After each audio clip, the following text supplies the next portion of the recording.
Hello, and welcome back to Vampire the Masquerade Bloodline on the River Lethe. Last time, we ended up picking up some drugs, so now I got the drugs, and I'm going to give them to Mercurio, but first, I'm going to snoop into people's private business some more. More hacking? How am I going to do it this time? Yeah, it looks right. Panacea. Okay, so what do we have in this email? So these are actually slightly relevant to something that I can do, so I will read them aloud. Start with one, tonight, question mark. Malcolm, are you free tonight? I thought you could swing by my apartment after your shift. You do still make house calls, don't you, Doctor? I have something that needs to be checked out. Paige. So some adults playing Doctor here. It's a little bit weird. Do I really have to ask twice? We don't have to do anything if you don't want to, but I really do need some help studying for my anatomy test. Please? Paige. Guess I'll see you around 5. I'm really glad you finally decided to come over. And if you should want me to show you my appreciation, you just have to ask. Malcolm, do you think you'll be able to get a day off next week? My mother's coming into town on Thursday. I bought a new mattress and some new curtains for the guest room. And do you think you can pick up some donuts and orange juice on the way home for breakfast? So you notice that this is from Trina. And the other ones, if we go to previous, are from Paige. So we have two different women emailing Dr. Malcolm here. Perhaps something strange is afoot. We can also look at patient records if we want to. You have to have a different password for that. And you can see our hacking skills are good enough to get into the patient records. So these again are just sort of flavor stuff. H. Poe, that is actually the young woman that we helped with our blood. And so the diagnosis, ruptured organs, lacerations, internal bleeding, condition critical. So something nasty happened to her.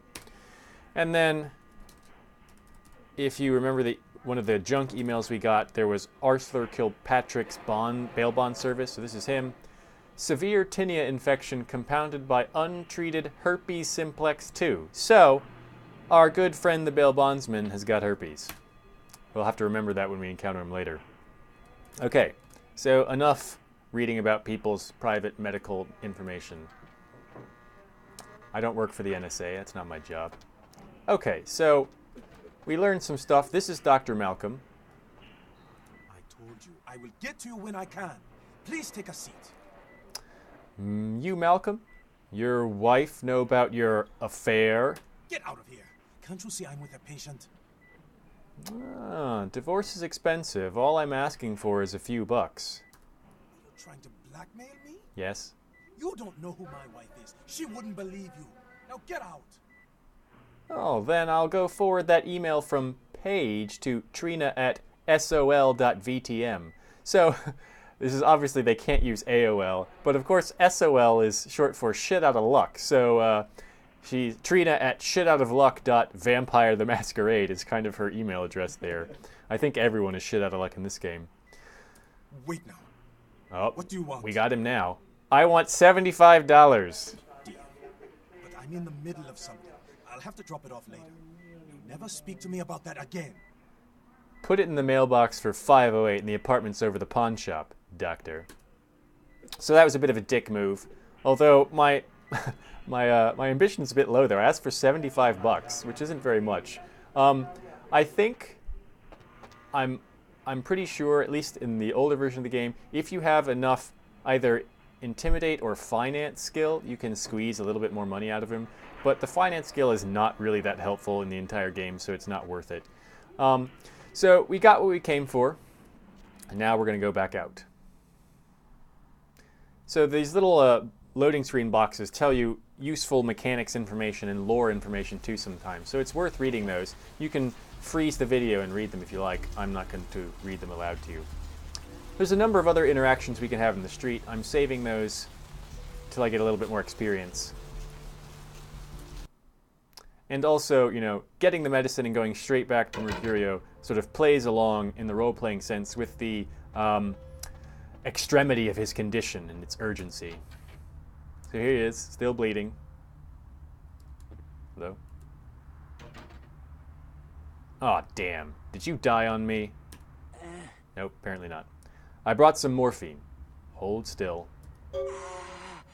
Oh, holy Christ, I needed that.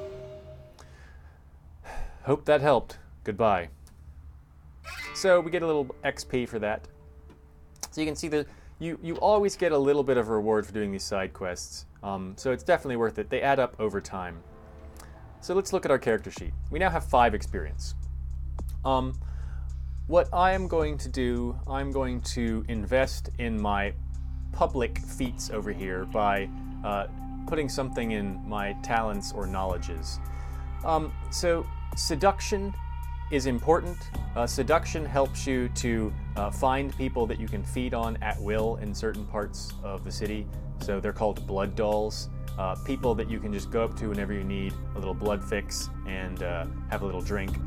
Persuasion is very useful in getting through actual story dialogue, avoiding obstacles, getting people to do what you want. Haggle is not particularly helpful at all. There are maybe 1 or 2 conversations in which it's good for you.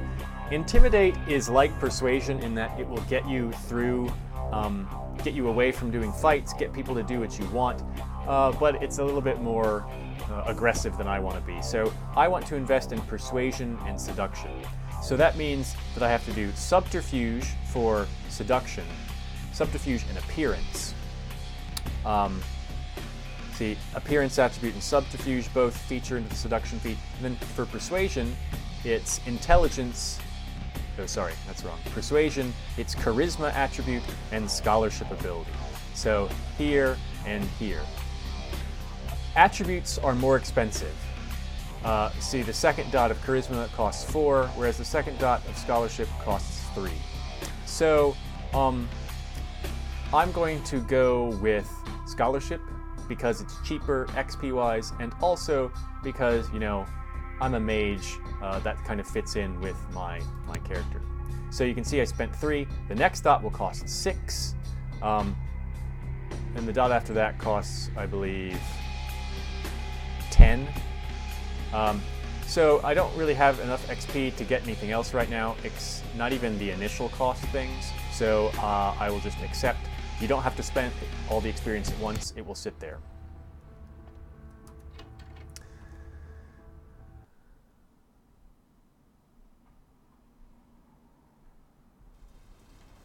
Okay, so now the only thing that I know that I have to do at the moment is to go get the astrolite down at the beach where Mercurio was beaten to a pulp. So this says beach access. Sounds like what I want to do.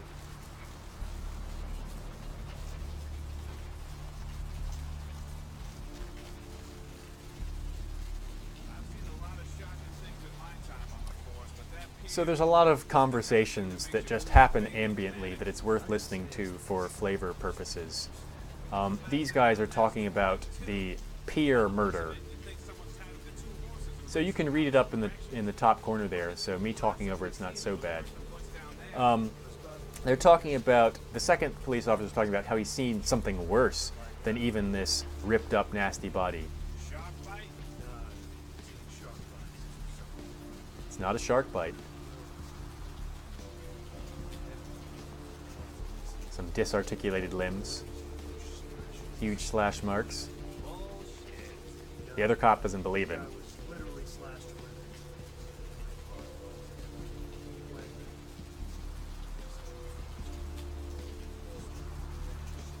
Felt like he was being watched at the murder scene.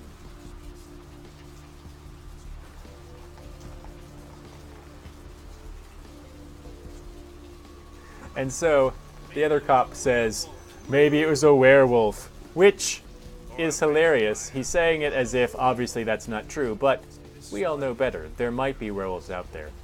And so that's the kind of dynamic in the White Wolf role-playing setting in general. Human beings are supposed to be ignorant to the truth of supernatural creatures out there. Ignorant just because the supernatural creatures hide themselves, or ignorant because they choose to ignore the signs that are before them. And so often in the tabletop setting, if you start off as a human character, your first play session will be you coming to learn the truth that there is the supernatural out there. We've had that rude awakening, and now we are a vampire. Here we are down at the beach. Up there.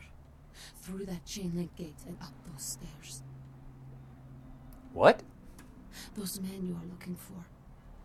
How did you know I was looking for someone? Never mind. You wouldn't understand. Oh, thanks. That's helpful. Weird. Well, what's new? Thanks. So she just came up and told us to go where we need to go. That's, like we said, weird. So we need to go up this way. So we have to keep in mind that we're dealing with a group of people who beat the shit out of a ghoul who is supposed to be stronger and faster because of his vampire blood. So, you know, they're not to be trifled with. Alright, here's a shirtless douchebag guarding the gate. Help you? Relax, I'm here to buy from you-know-who. So you'll note that we could also do a domination response there if we were a little bit hesitant to think that our persuasion would work. I don't want to waste the blood points on it. We could also try and threaten him, but you notice that that threat dialogue is in plain white text, so it's probably not going to work. If it was really an intimidation dialogue that would work, it would be in that blocky green Hulk font. So we're going to go with the persuasion dialogue because we're pretty sure it's going to work since it's there. Okay, you can go on it. And if you really want to make my night, go ahead and start some shit in there, because I would love it. I'm sure your personality has nothing to do with you being out here. A little parting shot as we go in. So we're going to go in here, and obviously no one's going to bother us, and they're going to think we're really cool because that shirt, man. Look at those symbols. How could we not be cool? Alright. So here's some dudes playing some cards. Now, there is that car stereo sitting on the table here. They will not take kindly to you stealing their stolen car stereos, so don't do it unless you want to fight them. I'm trying to get out of here at the moment with minimal violence. Now, remember, we are not only looking for the explosives, we are also looking for the money that Mercurio is going to use to buy them.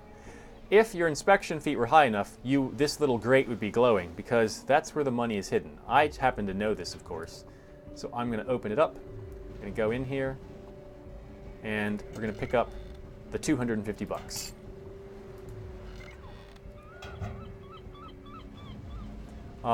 Short of your inspection feat or just conducting an exhaustive search of the premises, there is no way that you would know that that money is there. You can't get that information out of any of the dialogue. So, in here we're going to encounter Dennis and see how we can resolve this situation. We need the explosives, and we're trying to do this without killing anyone. Yeah. You look real good at me. Before we do business, before anything changes hands, I want you to hear this. If you try to cross me, I will fuck you. If you tell the cops about me, I will find you. Then I will fuck you. And if you are a cop, I will fuck you and your whole family, including that squirrel in your front yard. Now that we know the terms, what can I do to make you walk out feeling like you just flew first class with a cheerleader in your lap? So this dude is obviously serious. He just threatened to fuck the squirrels in my front yard if I cross him. That shows that he is pretty crazy, because that's a weird thing to do. So let's try to get out of here without doing anything strange. We're not going to go with a direct approach. That would be mentioning Mercurio and being like, hey, give me what he was going to buy from you. We're going to be a bit more circuitous. We're going to ask, hey, what do you got? My staff maintains at all times a 24-karat smorgasbord of A+ narcotics guaranteed to make the competition shit seem like a weak cappuccino in comparison. White, green, blues, red, black, you pick a color. I'm looking for something different. Got any explosives? Explosives? Fun stuff. You can get yourself a lot of attention that way. I may have something. Why would you need to get your hands on some fireworks? Money problems. I need to make the car disappear for insurance. Actually, I want to go with the third one. Wife got the house in the divorce. Sure, okay. I got some stuff that'll do the trick. Astrolite. It's like TNT's bigger, meaner cousin with a prison record. I don't like keeping the stuff around. It's too dangerous. So I let you have it for a little less than the going rate.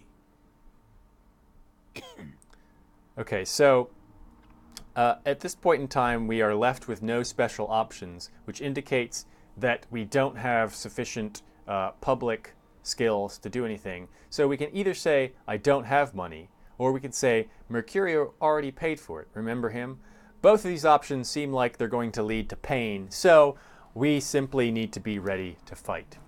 I will note at this point, if you are a female vampire character with sufficient seduction, you can get him to have his people leave the room, and then you can just drain this motherfucker dry and take the astrolite with no one being any the wiser. But this guy isn't into men, it seems, so we don't have that option. So we're not going to come up here and say, I don't have any money. Or maybe we will. Mercurio already paid for it, seems like really asking for trouble. Let's see what he says to our stupidity for walking into a black market operation without any money. You mean you've been wasting my time? I fucking hate that shit. Get out of my house before I feed your broke pale ass to my dogs. So that didn't give us any new options. We need the astrolite. So we can either say, all right, fine, sorry for wasting your time, and then try and find another way to do this, or we can invite confrontation. Remember, I, as the mage-type character, am not good in straight-up fights where people may be beating on me and I'm outnumbered, so we're going to back off and see if we can do this another way. And again, that's part of the sort of role-playing experience here, is finding your way around difficulties, not just going straight for a fight all the time. At least that's the way I like to do it. So we're going to leave because we've been asked to. But we're going to be a little bit sneaky now. So if you wanted to straight up sneak in, you can see that my inspection allows me to see this loose fence railing here, which we could pull off and then come through here without having to engage that guy in the front at all. That's what you have to do if you're... So this is an instance in where playing through as the Nosferatu is very different. If you walk up to that guy as the Nosferatu, you will not be able to talk to him at all. He will freak out and start beating the shit out of you. So if you want to take a non-confrontational approach, you need to go here.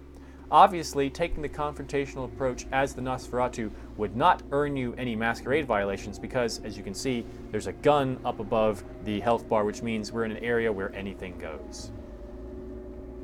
So you have lots of choices. Now our task is to remain unseen.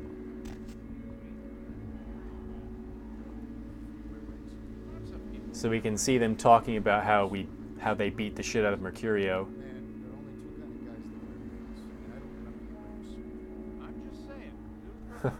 They're talking about how only chicks wear rings, apparently. So, again, this is something that you might not know you could do unless you were tipped off already or were just looking hard. There's a switch box here, an on and off.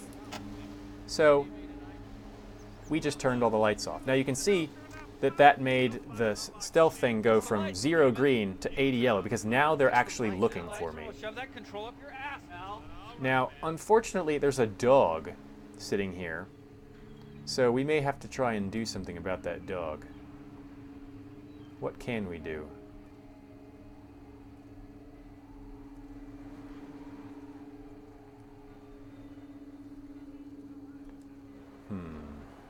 So the dog is an addition in this patch. It's not something that was there before, because it was a little too easy to get in here before in the base version of the game. So we can see Dennis looking out the window. We can see that guy.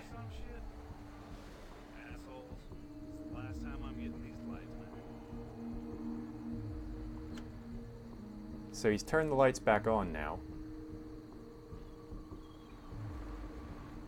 But importantly, Dennis has moved from his original position and is looking suspiciously out the window. So let's see if we can get in here without being noticed. Alright, there's the dog. Can we sneak past this dog? Dog's not looking. Oh, shit. I'm gonna entrance the dog. Did that work? No, it did not. Ah!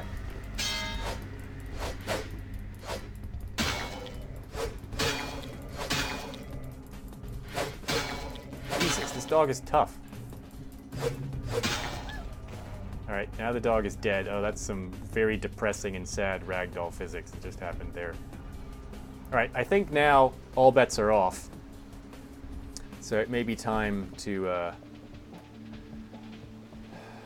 do a blood heal. Get my blood buff ready. Can I pick this lock? No. So I'll put my blood buff on.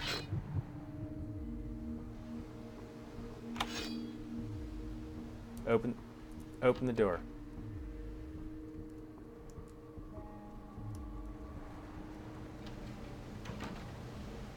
So far I've only had to kill a dog. Got the astrolite. So there's a joke with one of my old friends Alex about how in every game that it ends up being possible to do so, I kill dogs. It does turn out that way, and last night on Earth I strapped dynamite to a dog and sent it to blow up some zombies. This always seems to happen. It looks like we might get away with just killing the dog, which is unfortunate because I would rather kill a person than a dog. But in the grand scheme of things, it's probably better this way. So we need to now avoid the dude in the front because people are probably tipped off to our presence. So we're going to go out through here.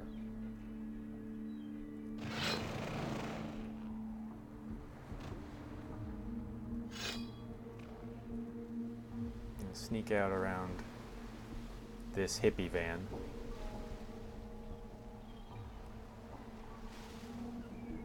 Now, if we were just straight up walking, he would obviously see us and come after us, and then we'd have to deal with fighting everyone or just run away. So, whether or not you kill all the people there doesn't have much of an effect on the later story. It has an effect on some of the dialogue and, just the feel of your character.